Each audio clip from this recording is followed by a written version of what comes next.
Salut à tous et bienvenue dans ce nouveau tuto emoji les gars où je vais vous montrer comment dessiner le nouveau skin Triceratops de Fortnite. Alors vous avez été super nombreux à me le demander donc j'espère qu'il va être assez stylé. Alors vous commencez par faire un petit cercle. Donc un cercle pas trop grand. Voilà, comme ça. Donc on a notre cercle, on fait un petit zoom dessus, ce sera plus simple pour vous. Ok. Ensuite ce qu'on va faire c'est que à peu près à la moitié du cercle, voire un tout petit peu en dessous de la moitié. Donc là, on est un tout petit peu en dessous de la moitié. Vous placez deux petits points et vous allez les rejoindre en faisant un arc dans ce sens-là. Voilà. On est déjà dans l'une des étapes les plus dures de la réalisation de cet emoji. Donc prenez bien le temps pour avoir cette forme-là. Une fois que vous avez cette forme-là, ce qu'on va faire, les courbures. Étape très importante. Ici, là, on va faire des courbures assez droites. Donc, comme ça. Et là, à la place de suivre la courbure du cercle, on va faire une pointe et on va descendre de façon assez droite. Comme ça, jusqu'ici. Ensuite, on rejoint ce rebord et on fait des angles. Voilà, le but, c'est d'avoir comme des angles. On gomme nos résidus de cercle, on va dire. Après, vous pouvez, comme d'hab, les retravailler un petit peu. Là, moi, ce que je viens faire, c'est que je vais réduire un petit peu là, de chaque côté, les rebords. Ok, j'ai réduit de chaque côté de 2 mm à peu près les rebords et j'ai allongé les côtés ici. Voilà du coup, ça nous fait une forme un peu de champignon pour le moment. Je vous conseille de nettoyer le dessin au fur et à mesure pour que vous vous en sortiez le mieux.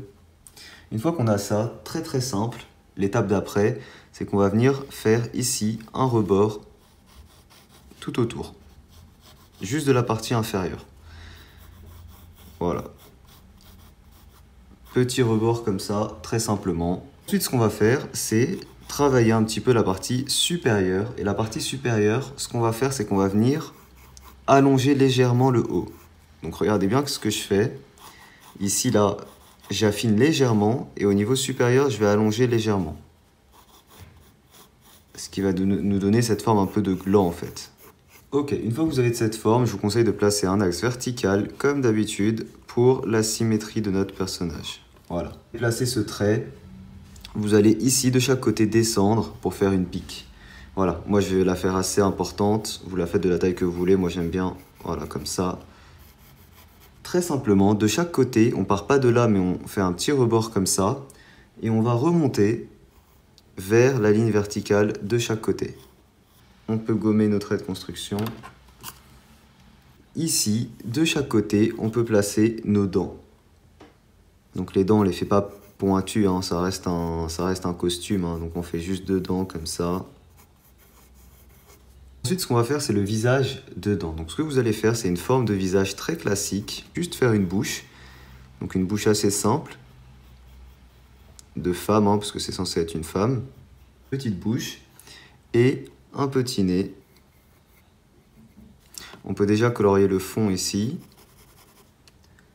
Alors là, on peut placer notre petit cou. Hein.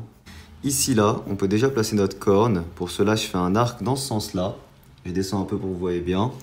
Et on va faire partir notre corne sur un côté. Comme ça, on peut déjà la colorier en noir.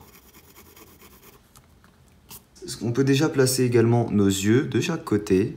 Je vais les placer je vais les faire assez gros. Comme pour tous les emojis quasiment.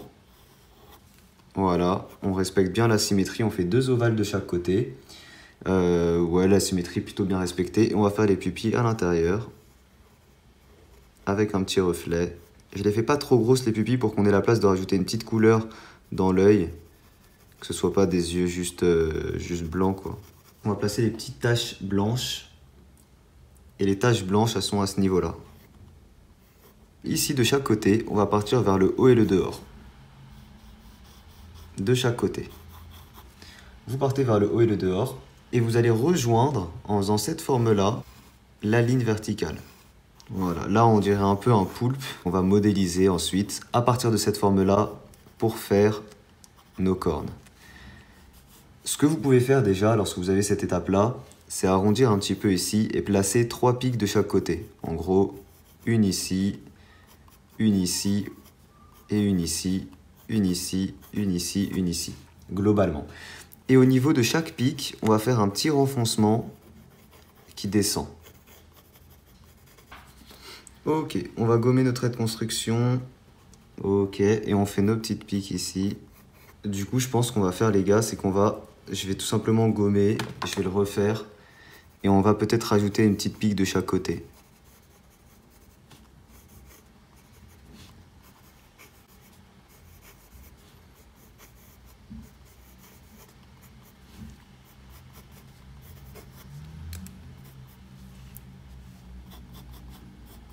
Du coup, j'ai juste rajouté une pique au milieu, les gars. On peut déjà colorier les pics en noir, voir ce que ça donne. On va faire notre petite tache sur toute cette partie-là. Voilà, je pense qu'on les fera juste avec le Pro Marker, on va pas en faire une délimitation en noir. Et il nous manque une étape qui va lui apporter beaucoup de charme, c'est les deux cornes ici sur les côtés. Donc ici, de chaque côté, entre l'œil et la corne principale, on fait un petit rebord comme ça, des petites bosses quoi, pour placer les cornes principales, comme ça. Et on va remonter ici de chaque côté. Voilà, on en fait deux assez grandes, comme ça. Et on colorie l'intérieur des cornes. Voilà, nickel. On peut gommer la petite délimitation ici, qu'on fera sûrement avec le Pro Marker, pareil, avec une couleur peut-être un petit peu plus foncée. Alors là, j'ai fait une version où la tête est assez penchée en avant. C'est-à-dire que là, on voit en gros plan le dinosaure. Je vais vous montrer une autre version. On va juste modifier l'arrière ici. On va le faire un peu moins saillant. Et c'est juste une version où il y aurait plus les cornes un peu en retrait. Et je vais le faire comme ça moi, mais je voulais quand même vous montrer cette version-là, donc vous pouvez le faire comme ça. Et je vous montre une autre version. En gros, il faudra juste modifier l'étape où on fait les cornes à l'arrière. Voilà. Si vous voulez l'autre version, vous gardez cette base-là. Pareil, hein, les cornes ici, on les garde. Ça, à ce niveau-là, il n'y a aucun souci. Le seul truc qu'on va changer, c'est que ici, on va partir beaucoup moins loin des deux côtés. On part juste comme ça. Et on va revenir beaucoup plus vers le dedans. Ça nous donne un truc comme ça, quoi. On peut refaire vite fait nos petites formes de pics. Redessiner nos petites cornes.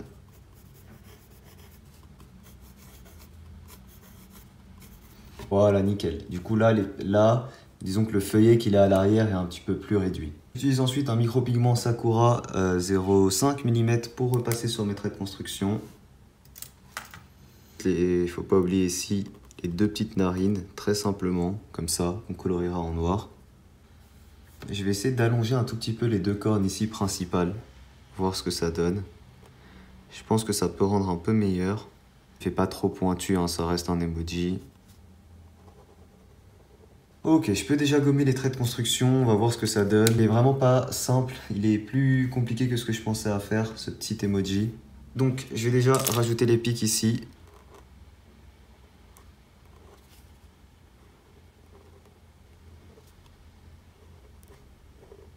À l'arrière, et également ici une qu'on verrait juste sur le côté de la troisième corde. Je vais ensuite directement utiliser mon Pro Marker Ultra Alcool noir pour colorier les parties en noir. Donc je commence par les pupilles. On va faire directement les cornes en laissant une toute petite partie d'éclairage. J'utilise ensuite mon feutre stabilo noir. Je vais corriger un peu toutes nos courbures et tout là. Le dessin, la base là est très bien, il faut juste corriger les courbures. Ok. Notre visage. Et je pense qu'on va tout simplement le colorier en noir, on va pas faire de reflet dessus, c'est pas bien grave. Les narines, on les colorie en noir aussi. Ok les gars, encore un truc à colorier en noir, c'est toute cette partie-là. Je vais pas utiliser ça, je vais utiliser mon Pro Marker, enfin mon feutre à alcool.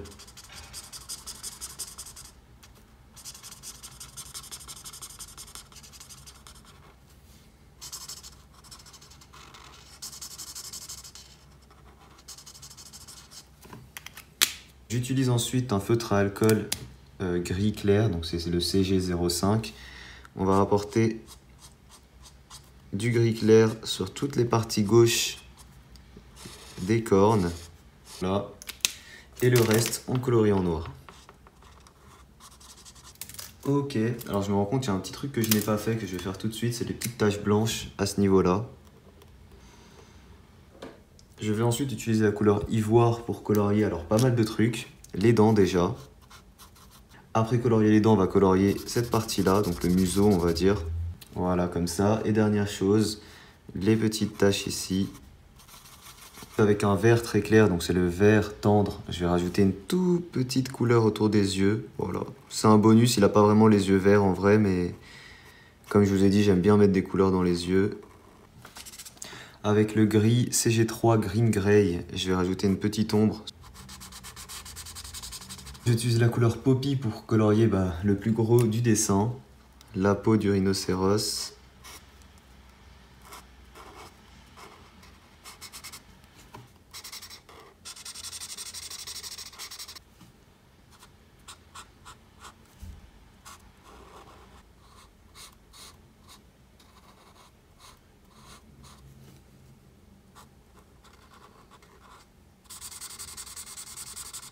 Je vais ensuite rajouter les taches avec la couleur Walnut des Pro Markers.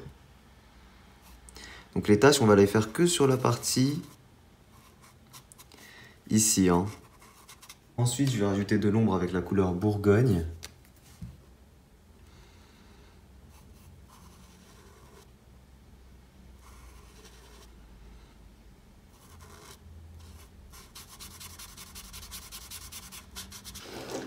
Ok, ensuite pour la couleur de la peau de la meuf, j'ai utilisé la couleur vanille. Pour les lèvres, je vais utiliser le rose antique. Et pour l'ombre, je vais utiliser la couleur corail. Classique. Le contouring, voilà, rien que ça c'est suffisant. Au-dessus du nez et sur le cou. Et on est bon les gars, il nous manque un dernier petit détail que je vais faire assez léger. C'est le petit contour du tout avec le feutre noir. Ok les gars, on est bon. Franchement, je peux parler de réussite. Je le trouve super sympa. Dites-moi votre avis en commentaire, comment vous le trouvez. N'oubliez pas de laisser un petit pouce bleu si jamais vous le trouvez bien pour me soutenir. Et n'oubliez pas également de me donner vos idées de prochains personnages en commentaire. J'en sélectionnerai un pour le prochain emoji que je ferai. Vous pouvez également me rejoindre sur Snap et Instagram, c'est en description. Vous pouvez également me rejoindre sur mon Amino Chat Dessin, vous le trouverez aussi en description. Merci en tout cas à tous d'avoir regardé la vidéo. Je vous dis à la prochaine pour un prochain tuto dessin. Ciao tout le monde.